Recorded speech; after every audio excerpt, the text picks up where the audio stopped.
Amigas y amigos, de nuevo seguimos un domingo más con este hilo conductor de la Biblia, ¿no? Para ver la experiencia creyente de la gratuidad, lo propio de la experiencia bíblica, ¿no? Dios es gratuito, ¿ya? Y es lo fundamental de la vida, la gratuidad, no el poder. La forma más aparentemente ridícula de expresar eso es la figura de Moisés que libera al pueblo con un bastón, ¿ya? Con el bastón pasan el Mar Rojo, hacen Pascua, y después se enfrenta en el desierto del Sinaí, y viene el desierto, la crisis de nuevo. Está en el desierto que es sin tierra, 40 años nómades, ¿no?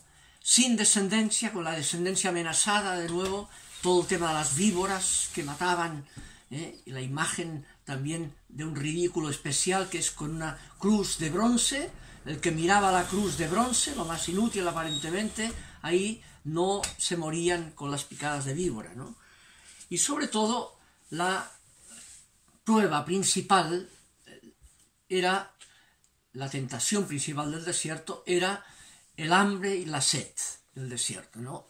Una tierra que no da fruto, no se puede. Y ahí viene la tentación de añorar Egipto, esa paradoja de decepcionarse de la liberación y querer volver a Egipto. Y hay tradiciones en que el pueblo, 16 del capítulo del Éxodo, ¿no?, dice que querían volver a Egipto y buscaban gente que los llevara, guías, porque este Moisés nos ha traído aquí para matarnos, ¿no? Ellos le critican a Moisés. ¿Por qué nos hiciste salir de Egipto para matarnos de sed a nosotros, a nuestros hijos y a nuestros ganados? Y Moisés se desespera. Hay la tradición de Freud incluso decía que lo mataron a Moisés, ¿no? Pero hay una crisis, una rebelión contra el liderazgo de Moisés y Aarón, ¿no? Y entonces llega un momento, lo del maná, en que Dios, la teología del ridículo es que les hace caer durante 40 años una cosa que decían, ¿y qué es esto? Eso significa la palabra maná, ¿no? La pregunta, ¿qué es esta cosa tan rara? Y con eso raro comieron durante 40 años. Pero tenían el problema del agua, que es más radical. Y ahí es cuando, en el capítulo 17 del Éxodo y el paralelo de Números, ¿no?, tienen el problema serio del agua. Moisés va al arca, tenía un arca nómade, que significaba la presencia de Yahvé, ¿no? ¿Dónde está ese Dios? En un arca nómade, ¿no? Y Moisés va ahí y dice, casi nos mata esta gente, ¿qué podemos hacer? Y es cuando Dios le dice, toma el bastón de nuevo y pica la roca del Horeb y ahí saldrá el agua. Y Moisés va a la roca y se mantiene en el libro de los Números el interrogante que hace Moisés al pueblo. Oíd, rebeldes, ¿podremos nosotros hacer brotar agua de esta roca?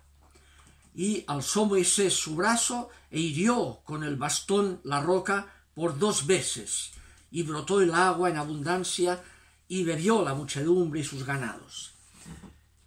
Todo parece un éxito, y Yahvé llama a Moisés y a Aarón y les dice, porque no habéis creído en mí, santificando mi nombre a los ojos de los hijos de Israel, ustedes 2 no introducirán a este pueblo en la tierra que yo les he dado. Y viene el castigo de Moisés. Tan bien que lo habían hecho, ya habían bebido agua con el cayado. ¿Qué ocurrió? Que este interrogante, ¿seremos o no seremos capaces?, transmite una tradición de duda de Moisés, ¿no? Y por eso pica 2 veces la roca, ¿no? Y por tanto, si duda de que Dios está con ellos, ¿no?, no pueden ser ellos los que lleven al pueblo a la liberación. Y el castigo de Moisés por no haber santificado el nombre de Yahvé a los hijos de Israel, como dice al final del capítulo 17, porque habían tentado a Yahvé diciendo, ¿está Yahvé en medio de nosotros o no? Y ahí viene la crisis, ¿no? Y aún así superan todo el problema, es sustituido Moisés por Josué y llegan a entrar a la tierra que estaba ocupada por los cananeos, ¿no? Lo primero es el paso del Jordán, y ahí viene toda la tradición de que con el arca de la alianza, ahora los sacerdotes se instalan en medio del agua, separa el río Jordán y pasan a pie enjuto el Jordán a la Cisjordania. Y ahí viene el segundo gran problema, que es la muralla de Jericó, la ciudad amurallada, ¿no? Y también con el arca, con tanta duda, hacen 7 vueltas tocando la trompeta y se caen las murallas solas.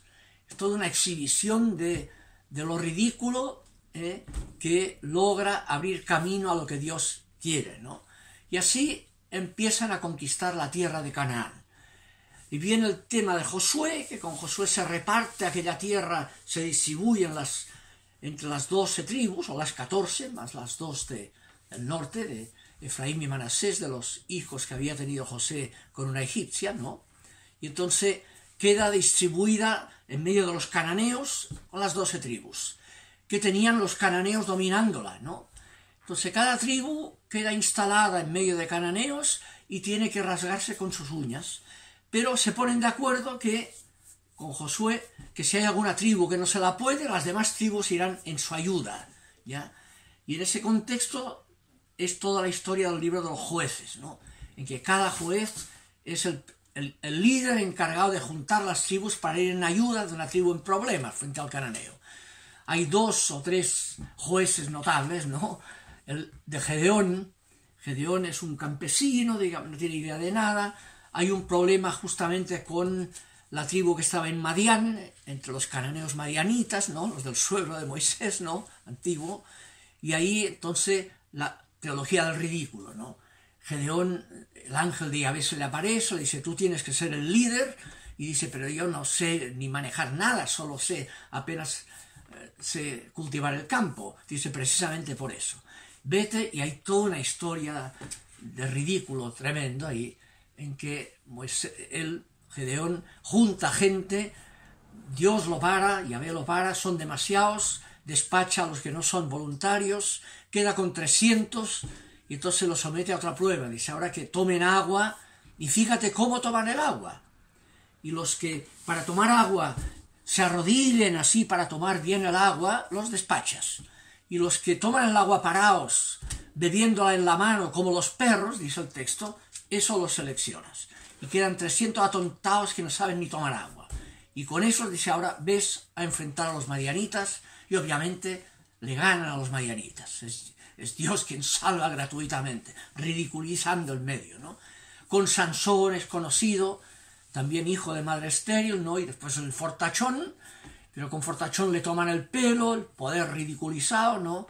Hasta que al final el que tenía que liberar de la tribu principal cananea, que eran los filisteos, ya resulta que se enamora de una filistea, Dalila, y la filistea le toma el pelo, el secreto de si le crece el pelo o no le crece el pelo, ¿no? Y una vez ya le ha cortado el pelo, entonces cuando está ciego, sin nada, él logra derrumbar y vencer a los filisteos en un templo que lo destruye, ¿no? Con Sansón, el ridículo. Y termina con Samuel, el último juez, hijo de madre estéril también, el género de la esterilidad, ¿no? Y con Samuel, y a las tribus le piden a Samuel, ya está bueno de esperar el carisma de los jueces, ¿por qué no nos nombras a un rey? Queremos una institución poderosa, como los países desarrollados, ¿no? Samuel primero le dice, ¿ya no creen que Dios está con ustedes y que Él es el líder, ¿no? El que lo cumplirá lo que prometió. Quieren fundarse en sí mismos, en su propio poder. Pero Dios llama a Samuel y le dice, piden un rey, dales un rey. Y viene el tema del rey. Samuel entonces, con el permiso de Yahvé, elige a un fortachón, que es Saúl, peludo, fortachón, macho, ¿no? Y falla. Y ahí viene el capítulo 16 de Samuel, el primer libro de Samuel, que es que Dios le dice a Samuel, llena de aceite el cuerno, ¿no? Para ungir con aceite, y vete donde el Espíritu te llevará. Y lo lleva a Belén. En Belén, en la tribu más pequeñita de Benjamín, ahí lo lleva a la casa del padre de David, Elí, que tiene 7 hijos, ¿no? Y Samuel dice, aquí es el que Dios quiere ahora de rey en lugar de Saúl, para callado, ¿no? Porque Saúl vivía, ¿no? Y entonces le presenta a los hijos, no es ninguno de ellos, y al final Dios le dice, ¿no tienes más hijos? Samuel le dice al padre de David, dice, bueno, me queda el pequeñito, que lo tengo para cuidar el ganado, de pastor, ni se lo presentaba, eso no servirá para rey, ¿no? Y, bueno, lo van a buscar, y hay un versículo, primer libro de Samuel, en que se presenta el pequeño David, y dice, cuando entró, y se preguntó entonces Samuel a Isaí, al padre, es Isaí, ¿son estos todos tus hijos? Y él respondió, queda el más pequeño, que está apacentando las ovejas. Samuel le dijo, manda a buscarlo, pues no nos sentaremos a comer mientras no venga él.